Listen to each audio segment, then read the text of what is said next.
ചിലർക്ക് ഇപ്പോൾ ഒരു വല്ലാത്തൊരവസ്ഥയിൽ ആണ് എന്ന് എനിക്ക് മനസ്സിലാകുന്നുണ്ട്. കാരണം എന്റെ മെസ്സേജൊക്കെ കേട്ടതിന് ശേഷം കാര്യങ്ങളൊക്കെ മനസ്സിലായി വരുന്തോറും അവരുടെ മനസ്സിന് ഭയങ്കരമായ ചേഞ്ച് സംഭവിക്കുന്നുണ്ട്. ഇങ്ങനെയുള്ള ആരാധനാ കേന്ദ്രങ്ങളിൽ പോകാനോ ഇങ്ങനെയുള്ള ചടങ്ങുകൾ ഒരു ചടങ്ങ് പോലെ ചെയ്യാനോ ഇല്ലെങ്കിൽ നേരത്തെ ഏതെങ്കിലും ദേവനിലോ ദേവിയിലോ അതിശക്തമായി അതിഭക്തിയിൽ വിശ്വസിച്ചിരുന്ന പലർക്കും എന്റെ മെസ്സേജ് കേട്ട് ഒരുപാട് കാര്യങ്ങൾ മനസ്സിലായതിനു ശേഷം ആ പഴയ പോലുള്ള മറ്റു ദേവീദേവന്മാരിലുള്ള ഭക്തിയൊന്നും ഇപ്പോ പഴയതുപോലെ വരുന്നില്ല. മാത്രമല്ല സൃഷ്ടാവൻ ദൈവത്തേക്ക് ആ ദൈവത്തിലോട്ട് എത്തിയാൽ മതി എന്ന അതിയായ ആ ഒരു ആഗ്രഹവും ഒരു മാനസികമായ ഒരു ചേഞ്ചൊക്കെ സംഭവിക്കുന്നുണ്ട്. പക്ഷെ ആ ഒരു അവസ്ഥയിൽ നിൽക്കുമ്പോൾ ശരിക്കും ഇനി എന്താണ് ചെയ്യേണ്ടത് എന്ന് പലർക്കും സംശയമുണ്ട്. അതായത് ഇപ്പൊ അതിൽ ഒരാൾ കമന്റ് ചെയ്തെന്ന് വെച്ചാൽ ഒരു പകുതി വഴിയിലായ ഒരു സിറ്റുവേഷൻ. കാര്യം എവിടത്തേക്കോ വേണ്ടി ഇറങ്ങി തിരിക്കുകയും ചെയ്തു, എത്തേണ്ടിടത്ത് എത്തിയതുമില്ല എന്നൊരവസ്ഥ ഇത് പലർക്കും ഉണ്ട്. എന്നെ ഫോൺ ചെയ്ത് സംസാരിക്കുകയൊക്കെ ചെയ്യുന്നവരും ഒക്കെ ഇതേ പോലുള്ള അനുഭവങ്ങൾ പറയാറുണ്ട്. കാരണം ഇനി എന്ത് ചെയ്യണം, ഇനി ഇത് എങ്ങനെ അവസാനിക്കും, ശരിക്കും നേരത്തെ പോലെ ഒന്നും പറ്റുന്നതുമില്ല, ഇങ്ങനെയൊക്കെ ഉള്ള ഒരവസ്ഥ. ഇതിനെക്കുറിച്ചാണ് കുറച്ച് കാര്യങ്ങൾ പറയുന്നത്. ഇതേപോലുള്ള അവസ്ഥകളൊക്കെ ശരിക്കും എനിക്കുമൊക്കെ ഉണ്ടായിട്ടുള്ള അവസ്ഥകളാണ്. കാരണം ഈ അന്ത്യകാലത്ത് ഞാൻ നേരത്തെയൊക്കെ പറഞ്ഞിട്ടുണ്ടല്ലോ, ആത്മീയ വളർച്ച വന്ന ചില ആത്മാക്കൾക്ക് ഒരു പൂർണ്ണ വളർച്ചയിലേക്ക് എത്താൻ വേണ്ടി ആ ആത്മാക്കൾ ആഗ്രഹിച്ച് ദൈവത്തോട് സദാ പ്രാർത്ഥിച്ച് വിഷമിച്ചിരിക്കുന്ന ചില അവസ്ഥ പലർക്കും ഉണ്ട്. ഇത് നിങ്ങൾ തിരിച്ചറിയുന്നില്ലെന്നേ ഉള്ളൂ. അതുകൊണ്ടാണ് പലർക്കും എന്ത് കാരണമെന്ന് അറിഞ്ഞൂടെ വെറുതെ ഒരു വിഷമം മനസ്സിൽ, ഒരു നിരാശ, ഇങ്ങനെയൊക്കെ ഉള്ള ചില അനുഭവങ്ങൾ ഇടയ്ക്കിടയ്ക്കൊക്കെ അനുഭവപ്പെടുന്ന ചില വ്യക്തികളുണ്ട്. അവർ മനസ്സിലാക്കണം, ഇത് ആത്മാവിന്റെ ഒരു വിഷമവും നിരാശയാണ്. കാരണം എത്തേണ്ടിടത്ത് എത്തണതുമില്ല. കാര്യം നമ്മൾ എന്ന് പറഞ്ഞ വ്യക്തിയിലൂടെ മാത്രമേ ഇനി ആത്മാവിന് അടുത്ത വളരാൻ കഴിയുള്ളൂ. പക്ഷെ നമ്മൾ എന്ന് പറഞ്ഞ വ്യക്തി നമ്മുടെ ഉള്ളിലുള്ള ആത്മാവിന്റെ ആ ഒരു ലെവലിൽ പോലും നമ്മൾ വളർന്നു വന്നിട്ടില്ല. അപ്പൊ ആ ഒരു ലെവലിൽ വളർന്നു വന്നാലേ ഇനി നമ്മുടെ ആത്മാവിന് ഈ നമ്മളിലൂടെ ബാക്കി പല കാര്യങ്ങളും ചെയ്യാനും കഴിയുള്ളൂ. അപ്പം ആൾറെഡി വളർച്ച വന്ന ആത്മാവിന്റെ ലെവലിൽ നമ്മൾ എന്ന് പറഞ്ഞ വ്യക്തിയെ വളരാൻ സമ്മതിക്കാതെയാണ് ഈ മറ്റ് ആസുരിക ശക്തികൾ മറ്റ് വ്യക്തികളിലൂടെയും സാഹചര്യത്തിലൂടെയൊക്കെ നമ്മളെ വളരാതെ കുരുക്കിയിട്ടിരിക്കുന്നത്. അപ്പൊ പലർക്കുള്ള അവസ്ഥ ഇതാണ്.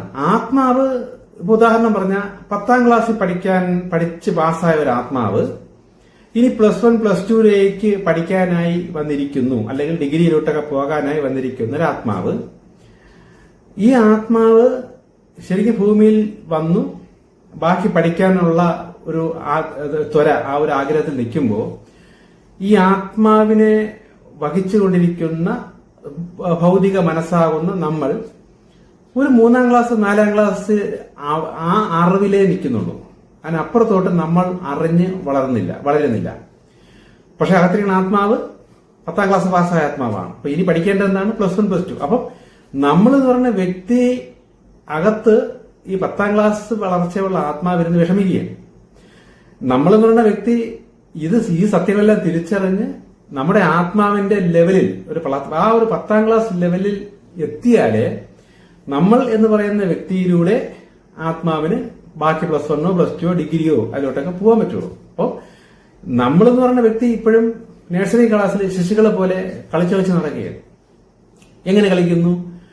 കാണുന്നത് വെച്ച് ഇതാണ് ശരി എന്നും പറഞ്ഞ് അങ്ങനെ ജീവിച്ചുകൊണ്ടിരിപ്പുണ്ട്. പക്ഷെ അകത്തിരുന്നുകൊണ്ട് ആത്മാവ് പറയണം അങ്ങനെയല്ല, ഇതല്ല, അതിനപ്പുറത്തുണ്ട്, ഇത് തെറ്റിപ്പോണ്. ഇങ്ങനെ ആത്മാവ് നമ്മുടെ ഉള്ളിലിരുന്നും കൊണ്ട് തോന്നൽ പോലെ വിഷമത്തോടെ തന്നുകൊണ്ടിരുന്നാലും നമ്മളൊന്നും തിരിച്ചറിയാതെ നമ്മുടെ ഈ ജന്മത്തിൽ കിട്ടിയ മാതാപിതാക്കൾ പറയുന്നതനുസരിച്ചും ഈ ജന്മത്തിൽ വന്ന ചില സുഹൃത്തുക്കളുടെ ഇഷ്ടം അനുസരിച്ചും ഈ ജന്മത്തിൽ നമ്മൾ കണ്ട ഭൗതികമായ മറ്റു കാര്യങ്ങളെയൊക്കെ ആശ്രയിച്ചും നമ്മൾ എല്ലാരെപ്പോലെ അല്ലെങ്കിൽ നമ്മുടെ ഇഷ്ടത്തിന് ഓരോന്ന് ചെയ്തുകൊണ്ടിരിക്കുമ്പോൾ തോന്നലുകൾ പോലെ അത് ശരിയും തെറ്റും പറഞ്ഞുകൊണ്ടിരിക്കുന്ന ആത്മാവിനെ നമ്മളാരും തിരിച്ചറിയുന്നില്ല. ഇതായിരുന്നു അവസ്ഥ. ഇത് എല്ലാവർക്കും ഇല്ല. ഞാനീ പറഞ്ഞ പോലെ വളർന്നു വന്ന ഒരു ആത്മാവിന്. അപ്പൊ എന്നോട് ദൈവം പറയുന്നു, ഈ ദൈവിക ജ്ഞാനവും അറിവും ഈ വിധ കാര്യങ്ങളെല്ലാം ഈ 3ാം ക്ലാസ് ലെവലിൽ നിൽക്കുന്ന വ്യക്തികൾക്ക് പറഞ്ഞു കൊടുക്കുക, പബ്ലിക്കായിട്ട് പറയുക. പറയുമ്പോൾ ഈ വ്യക്തികളെ കൊണ്ട് ഇതാണ് ശരി അല്ലെങ്കിൽ ഇത് കറക്റ്റ് എന്ന് ഉള്ളിൽ ആത്മാവ് തോന്നി. കാര്യം ഞാൻ ഈ 3ാം ക്ലാസ് ലെവലിൽ നിൽക്കുന്ന ബോധ മനസ്സുള്ളവരോട് ഇത് പറയുമ്പോൾ ഇത് നിങ്ങളും കേൾക്കും, കൂടെ ആരും കേൾക്കും? നിങ്ങളുടെ ബോധ മനസ്സും ഇത് കേൾക്കും, അതായത് നിങ്ങളുടെ ആത്മാവും ഇത് കേൾക്കും. അപ്പൊ ആത്മാവ് പെട്ടെന്ന് അകത്തിരുന്നുകൊണ്ട് ഇത് കറക്റ്റ് കറക്റ്റ് കറക്റ്റ് കറക്റ്റ് 100% ശരി ശരി ഇങ്ങനെ അകത്തിരുന്ന് പറയുമ്പം സ്വാഭാവികമായിട്ട് ഭൗതിക മനസ്സുള്ള നമ്മൾ ഇത് കേട്ട് കുറച്ച് അതിലോട്ട് പോകും. പക്ഷെ ഒരു കാര്യം മനസ്സിലാക്കണം, പലർക്കും പറ്റുന്ന അബദ്ധം, ഇതെല്ലാം കേട്ട് ശരി ശരി എന്ന് കേട്ടാലും അകത്തിരുന്ന ആത്മാവ് ഭയങ്കരമായിട്ടുള്ള ഇൻഫർമേഷൻ നമ്മളെ പ്രചോദനം നൽകിയാലും ഇത് കഴിയുമ്പോൾ ഉടനെ നമ്മുടെ ബോധ മനസ്സുകൊണ്ട് ഇതങ്ങ് ഉപേക്ഷിച്ച് കളഞ്ഞിട്ട് അടുത്ത വേറെ എന്തെങ്കിലും കേട്ട് അതിന്റെ പുറകെ പോകുമ്പോൾ ആത്മാവ് വീണ്ടും വിഷമിച്ച് നിരാശയിലോട്ട് പോകും. ഇതാണ് സംഭവിച്ചുകൊണ്ടിരിക്കുന്നത്. പക്ഷെ എന്റെ മെസ്സേജുകൾ കേൾക്കുന്ന പലർക്കും ഇതാണ് ശരി, ഇത് കൊള്ളാം, കറക്റ്റ് എന്ന് ഉള്ളിൽ കേട്ടുകൊണ്ടിരിക്കുന്ന സമയത്ത് നിങ്ങൾ മനസ്സിലാക്കിക്കോളും, ശ്രദ്ധിച്ചാൽ മനസ്സിലാവും. ഞാൻ ഈ പറയുന്ന മെസ്സേജുകളൊക്കെ നിങ്ങൾ കേട്ടുകൊണ്ടിരിക്കുന്ന സമയത്ത് ഉള്ളിൽ നിന്ന് കറക്റ്റ് കറക്റ്റ് എന്ന് പറയുകയും നല്ല ഒരു എനർജി ഫീലൊക്കെ തോന്നുകയൊക്കെ ചെയ്യും. പക്ഷെ ഇതെല്ലാം കഴിഞ്ഞ് നമ്മൾ ഭൗതികമായ മറ്റു ചിന്തകളിലേക്ക് പോകുമ്പോൾ ഈ കേട്ട കാര്യങ്ങളൊക്കെ അങ്ങ് മറന്നുപോകും, അല്ലെങ്കിൽ അതൊക്കെ അങ്ങ് നിസ്സാരമായി അങ്ങ് മാറിപ്പോകും. ഇതാണ് ഭൗതിക മനസ്സിന്റെ കുഴപ്പം. പക്ഷെ പലർക്കും ഇത് കേട്ട് കേട്ട് വരുമ്പോൾ അവരുടെ ആത്മാവ് അവരിലൂടെ ഞാൻ ഈ പറയുന്ന വലിയ വലിയ കാര്യങ്ങൾ, അതായത് 10ാം ക്ലാസ്സിന് മുകളിലുള്ള കാര്യങ്ങളെല്ലാം കേട്ട് കേട്ട് അപ്പൊ ഈ വ്യക്തികൾ ഇത് കേൾക്കുമ്പോൾ അകത്തുനിന്ന് ശരി ശരി കറക്റ്റ് കറക്റ്റ് എന്ന് പറയുന്നതെല്ലാം നിങ്ങളുടെ ഉപബോധ മനസ്സാണ്, അല്ലെങ്കിൽ നിങ്ങളുടെ ആത്മാവാണ്.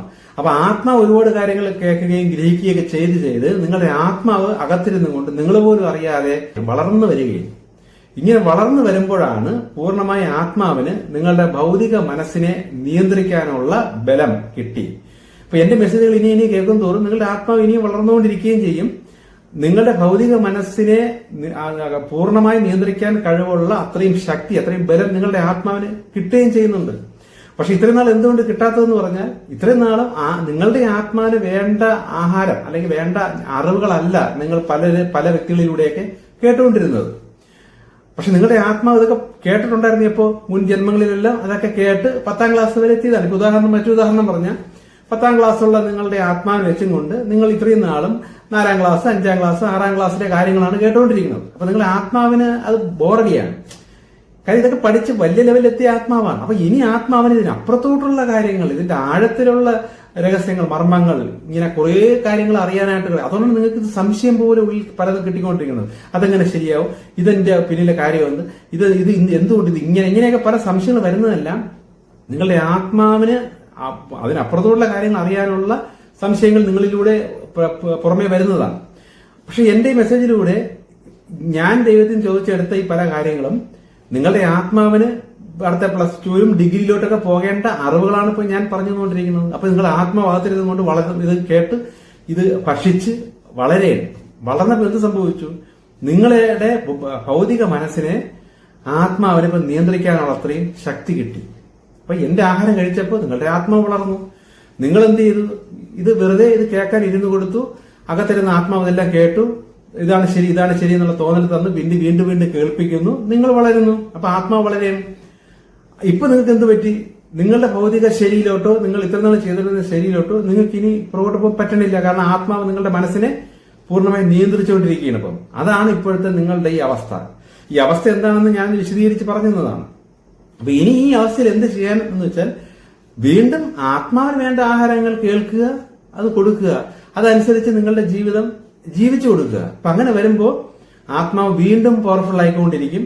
നിങ്ങളെ ആത്മാവ് നയിച്ച് കൊണ്ടുപോകുന്ന ഒരു അവസ്ഥയിലേക്ക് എത്തും. അതായത് നിങ്ങളുടെ ഇഷ്ടങ്ങളൊന്നും ഇനി സാധിക്കൂല. ആത്മാവ് എന്താണ് പ്ലാൻ ചെയ്തിരിക്കുന്നത് അതേ പറ്റുള്ളൂ. ഇനി വേറെ എന്തെങ്കിലും നിങ്ങളുടേതായിട്ടുള്ള ഇഷ്ടത്തെ നിങ്ങൾ എന്തെങ്കിലും ചെയ്താൽ അതവിടെ ബ്ലോക്ക് ഉണ്ടാകും. ബ്ലോക്ക് ഉണ്ടാകുമ്പോൾ നിങ്ങൾ മനസ്സിലാക്കിക്കൊള്ളണം നിങ്ങളുടെ ആത്മാവിന് ഇഷ്ടമില്ലാതെ, അല്ലെങ്കിൽ നിങ്ങളുടെ ഉള്ളിൽ നിന്ന് തന്നെ റിജക്ഷൻ വന്നുകൊണ്ടിരിക്കും. വേണ്ട എന്ന് തോന്നൽ വന്നുകൊണ്ടേയിരിക്കും. ഇപ്പൊ ചില സമയത്ത് എന്റെ അനുഭവം വെച്ചിട്ട് ചില സ്ഥലങ്ങളിൽ അല്ല ചില സ്ഥലത്തൊക്കെ പോകാം എന്നും പറഞ്ഞ് ഞാൻ തീരുമാനിച്ച് എല്ലാം റെഡിയായി പോകാൻ വേണ്ടി ഇറങ്ങുന്ന സമയത്ത് ചിലപ്പം വണ്ടിയിലൊക്കെ കയറുമ്പോഴായിരിക്കും ഉള്ളിൽ നിന്ന് വേണ്ട തീരുമാനം എന്നൊരു ചിന്ത വരുമ്പോ പിന്നെ എനിക്ക് എന്റെ കയ്യോ കാലോ ഒന്നും ഫ്രണ്ടിലോട്ട് പോകാനായിട്ട് തോന്നൂല. അപ്പൊ പോക്കങ്ങ് ക്യാൻസൽ ചെയ്യും. അപ്പൊ അകത്തുനിന്ന് ഭയങ്കര സന്തോഷം വരും. ഇങ്ങനെ ഒരു പ്രത്യേക അവസ്ഥയിലേക്ക് നിങ്ങൾ വരും. അത് നിങ്ങളുടെ ഇഷ്ടത്തിനനുസരിച്ച് നിങ്ങൾക്ക് ഒരു കാര്യം ചെയ്യാൻ വയ്യാത്ത ലെവലെത്തും. ഒരു ആഹാരം കഴിക്കാൻ പോലും പണ്ട് കഴിച്ചുകൊണ്ടിരുന്ന പല ആഹാരങ്ങൾ ഇനി കഴിക്കാൻ പറ്റൂല. കാരണം ആത്മാവിന് ഇഷ്ടമല്ല. ആത്മാവിന് വളരണമെങ്കിൽ അല്ലെങ്കിൽ ആത്മാവിന് അറിയാം ഈ ആഹാരം നിങ്ങളുടെ ശരീരത്തിൽ പല പ്രശ്നങ്ങളും ഉണ്ടാക്കാൻ സാധ്യതയുണ്ട് എന്ന് ആത്മാവിന് അറിയാന്നുള്ളത് കൊണ്ട് കാര്യം ഈ ആത്മാവിന് നിങ്ങളുടെ അകത്ത് ഇനി ഉണ്ടെങ്കിലേ ഭാവി പല പല കാര്യങ്ങൾ ചെയ്യാനും ഇനിയും പഠിക്കാനും പറ്റുള്ളൂ. അപ്പൊ ആത്മാവിന് നിങ്ങളുടെ ശരീരം വേണം, അത് നശിച്ചു പോകാതെ നിങ്ങളുടെ ദീർഘായുസ് ഉണ്ടായിരിക്കണം. അപ്പൊ അതിനുവേണ്ടി നിങ്ങൾക്ക് ഈ വിഷയം അറിവില്ല, നിങ്ങൾക്ക് കൊള്ളാം, അവർ കഴിക്കുന്നു അത് കൊള്ളാം എന്ന് പറഞ്ഞ് നിങ്ങൾ കഴിക്കുമ്പോൾ ആത്മാവിനറിയാം ഇത് ഈ വ്യക്തിക്ക് ദോഷമുണ്ടാക്കും, ചില ഭാവിയിൽ ഡയബറ്റിക് ഉണ്ടാക്കും, ഇല്ലെ BP കൂട്ടും, ഇങ്ങനെയൊക്കെ ആത്മാവിനറിയാം. ഉടനെ ഇത് ആത്മാവ് വിലക്കും. അപ്പൊ നിങ്ങൾക്കത് വിമിഷ്ടമായിട്ട് തോന്നും, ഇല്ലെങ്കിൽ വേറെ എന്തെങ്കിലും ബുദ്ധിമുട്ട് വരും. ഇങ്ങനെയൊക്കെ വന്ന് നിങ്ങൾക്കത് ഒഴിവാക്കേണ്ട അവസ്ഥയിലേക്ക് വരും. ഇങ്ങനെയുള്ള അവസ്ഥയിൽ വരുമ്പോൾ നിങ്ങൾ സദാ ഭക്തിയിൽ സൃഷ്ടാവ ദൈവത്തോട് പ്രാർത്ഥിച്ച്, ദൈവമേ ഇനിയും ഞാൻ വളരണം, എന്റെ ആത്മാവ് ഇനിയും വളരട്ടെ, എനിക്ക് ഇനി ജന്മം വേണ്ട, മോക്ഷം മതി എന്ന് പ്രാർത്ഥിച്ച് നമ്മൾ സറണ്ടറായി നിന്നു കൊടുക്കുമ്പോൾ വീണ്ടും വീണ്ടും ആത്മാവ് വളർന്നുകൊണ്ടേയിരിക്കും. കാരണം ഇനി അന്ത്യകാലത്ത് നിങ്ങളുടെയൊക്കെ ആത്മാവ് മാക്സിമം വളർച്ചയിലെത്തിയിട്ട് മോക്ഷപ്രാപ്തിയിലേക്ക് പോകാൻ പ്ലാൻ ചെയ്യുന്നതാണ്. ഇനി മോക്ഷപ്രാപ്തിയിലേക്ക് പോകുന്നതിന് മുമ്പേ ആത്മാവ് ഉദ്ദേശിച്ച ലെവലിൽ വളർന്നു കഴിഞ്ഞാൽ ഭൂമിയിൽ ഉള്ള ആ ഒരു സ്വർഗം നിങ്ങളുടെ ജീവിതത്തിൽ നിങ്ങൾക്ക് ഇനി ആസ്വദിക്കുകയും ചെയ്യാം. അപ്പൊ എത്രയും പെട്ടെന്ന് ആത്മാവിനെ വളർത്തി ആ ഒരു പൂർണ്ണതയിലേക്ക് എത്തിച്ചാൽ ഭൂമിയിൽ വെച്ചിരിക്കുന്ന ആ ഒരു സത്യയുഗം എന്ന് പറയുന്ന കാലഘട്ടം നിങ്ങളുടെ ജീവിതത്തിൽ നിങ്ങൾക്ക് ആസ്വദിക്കാം. നിങ്ങൾ മാത്രമേ അത് ആസ്വദിക്കുകയുള്ളൂ.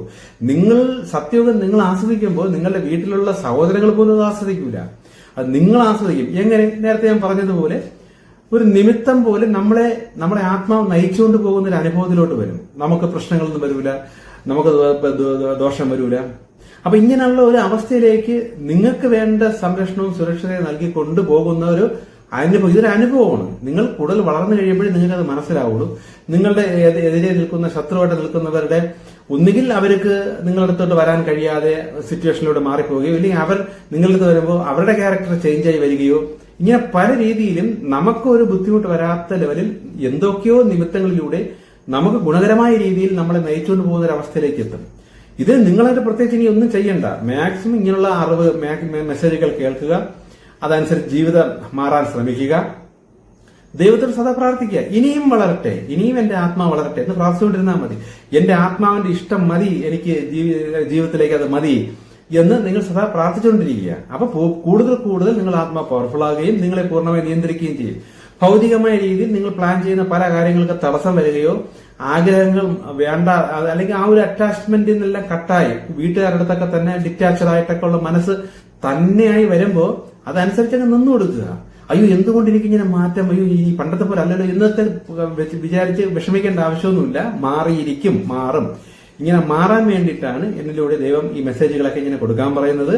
ദൈവം പ്ലാൻ ചെയ്തിരിക്കുന്ന ആത്മാക്കൾ ഇത് കേട്ടാൽ ആ ആത്മാവ് ഉണർന്നിരിക്കും, വളർന്നിരിക്കും, അവർ മാറിയിരിക്കും, മാറ്റമൊന്നുമില്ല. പിന്നെ ഒരു സംശയം വരുമ്പോൾ, കഴിഞ്ഞ നാളുകളിൽ നമ്മൾ ആശ്രയിച്ചിരുന്നപ്പോൾ കൃഷ്ണഭക്തരുണ്ട്, ശിവഭക്തരുണ്ട്, മുരുകഭക്തരുണ്ട്, ഇങ്ങനെ പല ഭക്തരുണ്ട്. അപ്പൊ അവരൊക്കെ നമ്മൾ ഇനി എന്ത് ചെയ്യും? അവരെയൊക്കെ ഒന്നും ഉപേക്ഷിക്കാനും പറ്റണില്ല. അവരെയൊക്കെ ഒരു ഗുരുസ്ഥാനത്ത് കാണുന്നു. ഗുരുസ്ഥാനത്ത് കണ്ടാൽ മതി, അവരൊക്കെ ഗുരുക്കന്മാരാണല്ലോ. ഇവരെല്ലാരും നമുക്ക് ഗുരുവായിട്ട് നിന്നതേ നമ്മുടെ ആത്മാവിനെ ഏറ്റവും ഹൈ, ആ സൃഷ്ടാവാൻ ദൈവത്തിന്റെ ഏറ്റവും ഹൈയിലേക്ക് പോകണമെങ്കിൽ പോകട്ടെ എന്ന രീതിയിലാണ് ഇവരൊക്കെ നമ്മളെ സഹായിച്ചുകൊണ്ടിരിക്കുന്നത്. ഇവരൊക്കെ ഗുരുക്കന്മാർ തന്നെ എന്നും പറഞ്ഞ് അവരാരും പിണങ്ങാനൊന്നും പോകുന്നില്ല. പക്ഷേ ഇവരുടെയൊക്കെ ഇവരൊക്കെ ഗുരുക്കന്മാരായി കാണുന്ന നിങ്ങൾ ഇവരുടെയൊക്കെ സാങ്കല്പിക രൂപങ്ങൾ വെച്ച് കൃഷ്ണന്റെ രൂപമായി നമ്മളിപ്പോ കാണുന്ന പടങ്ങളും അല്ല അമ്പലത്തിൽ കാണുന്ന രൂപമൊക്കെ വെച്ച് ഇതാണ് കൃഷ്ണൻ, ഇതാണ് കൃഷ്ണൻ എന്നൊക്കെ പറഞ്ഞ് നിങ്ങൾ പറഞ്ഞുകൊണ്ടിരിക്കുമ്പോൾ ആ രൂപങ്ങളെ ആശ്രയിക്കുന്നതിലൂടെ ഈ കൃഷ്ണന്റെ വ്യാജ ആശയിക ശക്തികൾ നിങ്ങളെ സ്വാധീനിക്കാൻ വരും. നിങ്ങളത് അറിയൂല. അതുകൊണ്ട് എല്ലാവരെയും ആ നാമം, ആ പേര് വെച്ച് മനസ്സിൽ സങ്കല്പിക്കാം. അപ്പൊ ഞാൻ ഈ പറഞ്ഞത് യഥാർത്ഥ ശിവൻ എന്ന് വെച്ചാൽ ദൈവത്തിന്റെ കോപഭാവം, അത് മാത്രം മനസ്സിൽ വെച്ചാൽ മതി. അതിനപ്പുറത്തോട്ട് ഈ കൈലാസത്തിലെ ശിവനെന്നോ അല്ലെങ്കിൽ പളനിയിലെ മുരുകനെന്നോ അങ്ങനെയൊന്നും വെക്കണ്ട. മുരുകൻ എന്ന് പറഞ്ഞാൽ ജ്ഞാനത്തിന്റെ ഒരു ദേവൻ. ആ ജ്ഞാനത്തിന്റെ ദേവൻ തന്നെയാണ് എന്നിലൂടെ നിങ്ങൾക്ക് ജ്ഞാനം തന്നുകൊണ്ടിരിക്കുന്നത് എന്ന് പറഞ്ഞ് ഞാൻ പളനിയിൽ പോയി അവിടെയാണ് മുരുകൻ എന്ന് പറഞ്ഞ് എനിക്ക് ജ്ഞാനം തരുന്ന മുരുകനെ ഞാൻ അങ്ങ് ഒതുക്കി ഒരു മലയുടെ മണ്ടയെ ഒതുക്കിയിരുത്താൻ താല്പര്യപ്പെടുന്നില്ല. അത് പ്രപഞ്ചം മൊത്തം നിറഞ്ഞു നിൽക്കുന്ന ഒരു ജ്ഞാനത്തിന്റെ ഒരു ദൂതൻ അല്ല ദേവനാണ് ഞാൻ ആശ്രയിക്കുന്ന മുരുകൻ. ആ മുരുകൻ തന്നെയാണ് എനിക്ക് ജ്ഞാനം പകർന്നു തരുന്നത്. ഇത് നിങ്ങളിലെല്ലാം മുരുകനുണ്ട്. നിങ്ങൾ എത്രത്തോളം അറിവും ജ്ഞാനവും സ്വീകരിച്ചു വരൂ, അതനുസരിച്ച് നിങ്ങളിലെ മുരുകൻ വളർന്നു വരും.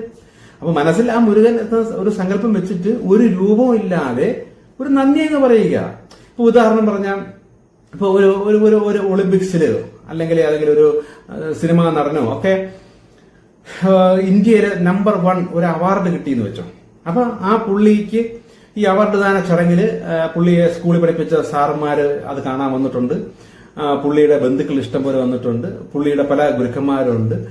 പുള്ളിയുടെ വളരെ അടുത്ത സുഹൃത്തുക്കളുണ്ട്. ഇപ്പൊ ഇവരെല്ലാരും ഈ പുള്ളിക്ക് ഈ രാഷ്ട്രപതിയുടെ കയ്യിൽ നിന്നൊക്കെ വലിയൊരു മെഡൽ കിട്ടാൻ പോവുകയാണ്. അപ്പൊ അതിനുവേണ്ടി ഈ പുള്ളിയുടെ ഇഷ്ടക്കാരും കൂടെ ഉണ്ടായിരുന്നവരും ബന്ധുക്കളും ഒക്കെ ഉണ്ട്. അപ്പൊ പുള്ളിയുടെ ലക്ഷ്യം എന്താണ്? രാഷ്ട്രപതിയിൽ നിന്ന് മെഡൽ വാങ്ങിക്കുക. അപ്പൊ പുള്ളിയുടെ വരുമ്പോഴത്തേക്കും ഈ സാറന്മാരും ഇവരെല്ലാരും പുള്ളിയെ പഠിപ്പിച്ച ഗുരുക്കന്മാരൊക്കെ ഉണ്ട്. ഇവരുടെ തക്ക പുള്ളി എന്ത് ചെയ്യും?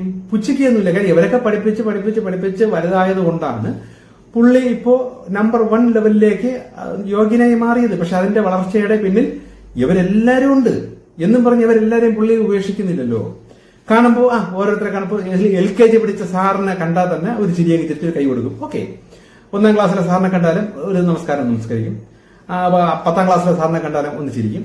ഇനി കോളേജ് പഠിപ്പിച്ച സാറിനെ കണ്ടാലും ഒരു ഷാക്കിന്റെ കൂടെ ഒരു നന്ദി പറയും. ഇങ്ങനെ ബന്ധുക്കളെ കണ്ടാലും ഒന്ന് ചിരിച്ച് ഇങ്ങനെ ഷാക്കിന്റെ എടുത്ത് അവസാനം എല്ലായിടത്തും കൈയൊക്കെ ഒന്ന് കാണിച്ചിട്ട് നേരെ സ്റ്റേജിൽ കയറി ഒന്നും കൂടെ എല്ലാവരെയൊക്കെ ഒന്ന് നമ്പിച്ച് ഒന്ന് തൊഴുത് രാഷ്ട്രപതിയിൽ നിന്ന് ഈ മെഡൽ സ്വീകരിക്കും. ഇതേപോലെ ആയിരിക്കണം നമ്മൾ സൃഷ്ടാവൻ ദൈവത്തിലേക്ക് എത്തിക്കഴിഞ്ഞു എന്ന് വെച്ച് നമ്മൾ ഇത്രയും നാൾ വന്ന വഴിയിലുള്ള യാതൊരു ഗുരുക്കന്മാരെയും അല്ലെ നമ്മുടെ സഹായികളെയും ഞാൻ എന്റെ മെസ്സേജിൽ പറഞ്ഞിട്ടുണ്ട്. ഈ അസുരന്മാര് വരെ നമ്മളെ ഗുരുക്കന്മാരാണ്. ഏതൊക്കെ ഈ അസുരന്മാര് നമ്മളായിട്ട് കുരിക്കിയത് കൊണ്ടാണ് നമ്മൾ അത്രയും പെട്ടെന്ന് ദൈവത്തിലേക്ക് എത്തിയത്, അല്ലെ സത്യത്തിലേക്ക് എത്തിയത്. അപ്പൊ ഈ അസുരന്മാര് വരെ നമ്മളെ ഗുരുക്കന്മാരാണ്. എല്ലാവരുടെ ഒരു നന്ദി അങ്ങ് പറയുക. എന്നെ സൃഷ്ടാവൻ ദൈവത്തിലേക്ക് എത്തിച്ചതിൽ നന്ദി എന്ന് മനസ്സുകൊണ്ട് സകലരെടുത്ത് നന്ദി പറയുക, ഒരു ചിരിയും ചിരിക്കുക. എന്നെ എന്ത് കുഴപ്പം? ഇവരുടെ ആരെയും പിറകെ പോവുകയോ ഇവരെ ആശ്രയിക്കുകയോ ഇവരോട്ട് അറ്റാച്ച്മെന്റോ ഇല്ലല്ലോ. ഇപ്പൊ ആ മെഡൽ വാങ്ങിക്കാൻ പോകുന്ന ആ വ്യക്തി ആ രാഷ്ട്രപതിയിൽ നിന്ന് മെഡൽ വാങ്ങിക്കാൻ പോകുമ്പോൾ ഈ ഓരോരുത്തർക്ക് കൈ കൊടുക്കുമ്പോഴും ഷേക്കൻഡ് കൊടുക്കുമ്പോഴും നമസ്കരിക്കുമ്പോഴും ചിരിക്കുമ്പോഴും ഒക്കെ ഈ ഭയങ്കരമായ അറ്റാച്ച്ഡായിട്ട് അവിടെ കിടക്കണില്ലല്ലോ. ഇതൊക്കെ ഒരു ഫോർമാലിറ്റി പോലെ ചിരിക്കുന്നു, ആ ഒരു നന്ദി പ്രകടിപ്പിക്കുന്നു, ആ സൗഹൃദം പുതുക്കുന്നു, നേരെ കയറി വാങ്ങിക്കേണ്ട കാര്യം വാങ്ങിക്കുന്നു. അതേപോലെ ആയിരിക്കണം നമ്മൾ. ഇവരാരെയും നമ്മൾ പിണക്കണ്ട, ഇവരാരെയും നമ്മൾ തള്ളിക്കളയുകയും വേണ്ട. മനസ്സിൽ ഈ സങ്കല്പം ഉണ്ടായിരിക്കണം. ഈ പൈശാചിക ശക്തി ഉള്ളത് കൊണ്ടാണ് ഞാൻ പലതും പഠിച്ചത്. ഒരു നന്ദി ഒരു പിശാചിന് നന്ദി. ഇനി ഈ രൂപങ്ങളുടെ പിറകെ ഞാൻ ആശ്രയിച്ച് പോയതിന്റെ പിറകെ ഒരുപാട് പണികൾ ഈ നെഗറ്റീവ് സ്ഥലങ്ങളിൽ നിന്നൊക്കെ കിട്ടിയിട്ടുണ്ട്. ഇതൊക്കെ കിട്ടി പലതും നമ്മൾ അനുഭവിച്ചത് കൊണ്ടാണ് അവസാനം ഇതൊക്കെ രക്ഷപ്പെടാൻ വേണ്ടി ദൈവത്തെ അന്വേഷിച്ച് ഞാൻ ദൈവത്തിലേക്ക് എത്തിയത്. അതുകൊണ്ട് ഇവർക്കൊക്കെ ഒരു നന്ദി മനസ്സുകൊണ്ട്. പക്ഷെ വീണ്ടും അവരെ ആശ്രയിച്ച് അവരുടെ അടുത്ത് പോയി എന്റെ കാര്യം സാധിച്ചു തരണേ ഇങ്ങനെ അവരുടെയൊക്കെ പിറകെ ഇനി പോകുമ്പോഴാണ് നമ്മൾ വീണ്ടും താഴോട്ട് പോകുന്നു എന്ന് പറയുന്നത്. നമ്മൾ മുകളിലോട്ട് കയറി കഴിഞ്ഞു, ആത്മാവിനെ വളർത്തിക്കഴിഞ്ഞു, ആത്മാവ് പവർഫുൾ ആയി കഴിഞ്ഞു. ഇനി നിങ്ങൾക്ക് താഴോട്ട് പോകാനും പറ്റേയില്ല. അങ്ങനെ ചിന്തിച്ചാൽ പോലും നിങ്ങൾക്ക് ആ ലെവലിലോട്ട് നിങ്ങൾക്ക് പോകാൻ നിങ്ങളുടെ ആത്മാവ് നിങ്ങളെ അനുവദിക്കൂല. അത് മസ്റ്റാണ്. കാര്യം വളർന്നു കഴിഞ്ഞു. ഇനി കൂടുതൽ പ്രാർത്ഥിക്കുക. ഇനിയും വളരാൻ വേണ്ടി എന്നിലൂടെ കിട്ടുന്ന ഇങ്ങനെയുള്ള ജ്ഞാനങ്ങൾ, മാക്സിമം അറിവുകൾ നിങ്ങൾ സ്വീകരിക്കുക. അത് അനുസരിച്ച് ജീവിതം ശൈലിയും ഒക്കെ മാറ്റുക. ഞാൻ ആദ്യം പറഞ്ഞല്ലോ, ഞാൻ ഈ പറഞ്ഞ മെസ്സേജ് കേട്ട് നിങ്ങൾ എവിടെയെങ്കിലും തിരുത്താനോ നിങ്ങളുടെ ജീവിത രീതി മാറ്റാനോ ശ്രമിച്ചാൽ നിങ്ങളുടെ ആത്മാവ് വളർന്നിരിക്കും, അത് പവർഫുൾ ആയിരിക്കും. അതാണ് നിങ്ങൾക്കിപ്പോ ഈ അനുഭവം വരുന്നത്. അല്ല നിങ്ങൾ വഴിയിലായിപ്പോയി എന്നൊരിക്കലും ചിന്തിക്കരുത്. നിങ്ങൾ യാത്രയിലാണ് എന്ന് മനസ്സിലാക്കണം. ലക്ഷ്യത്തിലേക്കുള്ള യാത്രയിലാണ്. യാത്രയിൽ പോകുമ്പോൾ എന്തായാലും വഴിയിൽ എവിടെയെങ്കിലും ഒരു സ്ഥലത്ത് നിൽക്കുമല്ലോ, ഒരിക്കലും എത്തിയില്ലല്ലോ. നിങ്ങളുടെ മരണം വന്നാലേ നിങ്ങളുടെ ആത്മാവ് നിങ്ങളെ ശരീരം വിട്ട് പോകുന്നില്ലല്ലോ. അപ്പൊ പോകുന്നത് വരെ യാത്രയാണെന്ന് മനസ്സിലാക്കുക. ഈ യാത്രയിൽ നിങ്ങൾ കൂടുതൽ സൃഷ്ടാവൻ ദൈവത്തിലോട്ട് അടുത്തുകൊണ്ടിരിക്കുന്നു എന്ന സത്യം തിരിച്ചറിയണം. ഓക്കെ, ഇനി ചില കാര്യങ്ങളൊക്കെ അടുത്ത്